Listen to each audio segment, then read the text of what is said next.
Miyamoto Musashi, sword saint of all Japan.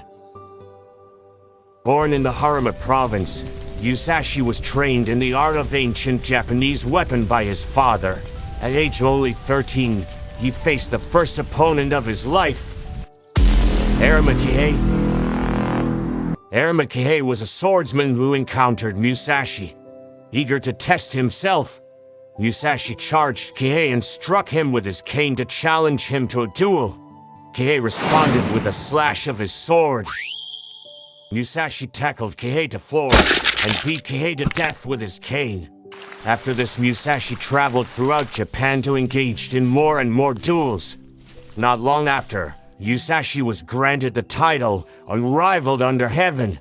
It was here that some of his most legendary duel began. Soon after, Musashi went on to challenge Yoshioka Seijiro, the master of the Yoshioka fighting school, to a duel. But Musashi is a more cunning opponent than Yoshi Seijiro anticipated. Using the customs of the day as his advantage, Musashi deliberately arrived late to the duel, causing Seijiro to lose his composure. When the duel began, Musashi struck swiftly, striking his angry opponent on the left shoulder, knocking him out, and crippling his left arm. With the leadership of the school now passing on to Yoshioka Denshikairo, an equally deadly swordsman, Musashi was immediately challenged to the duel in order to avenge his defeated master and restore honor to the school. Musashi eagerly accepted. The duel took place in Kyoto. Denshikairo arrived wielding a long staff reinforced with steel and prepared to kill disrespectful Musashi. But he had not learned from his former master mistakes. Arriving late once again, Musashi threw his opponent into a rage. Within a minute, Musashi took advantage of poor composure, disarmed Denshikairo, defeated and disgraced the Yoshioka family name. With the leadership now falling to a 12-year-old boy named Yoshioka Matsushikairo, the school plotted an assassination plan to end Musashi's life, assembled a small band of swordsmen, archers, and even musketeers, and challenged Musashi in another duel. Waited for him to arrive late, but Musashi had done something completely unexpected. He has arrived early! Hiding in the nearby bushes, Musashi sprung into the middle of his opponent and ferociously attacked Matsushikairo. The boy was immediately slain, and Musashi escaped.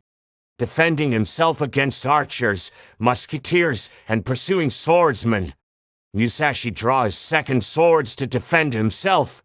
It was here that he invented his own unique style of samurai fighting called Nai Nikaiyu, fighting with two swords! After fighting over 60 duels and never once testing defeated, there is one opponent who is thought to be an equal if not superior to Musashi. Sasaki Kajiro, the demon of the western provinces. Sasaki is perhaps the most ferocious warrior of his time. He was viewed as the opposite of Musashi, composed and respectful. He wielded Nadachi, a huge Japanese sword which is much heavier than the normal Japanese sword. Despite this, Sasaki was said to wield it with an unnatural speed and power. The duel was arranged on the island of Funajima. Sasaki awaited for his opponent. Arriving late on his boat, Musashi arrived on the beach with an unkempt disrespectful that outraged Sasaki. Sasaki drew his enormous sword and prepared to fight, only to be met with Musashi's weapon, a wooden sword that he had carved from the hull of his boat, one that was just as long as Sasaki. The fight began within seconds. Sasaki had struck, but when his blow came down, Musashi was not there. He was standing to his side. Then all of a sudden, Sasaki felt himself stumble back, then fall to the ground. But soon as back, within second he was dead. Musashi hit Sasaki with the wooden sword, splitting his skull and smashed into his chest, shattering his ribs. Some said Musashi has used the sun to blind Sasaki, and the tide to help him escape from Sasaki's vengeful students.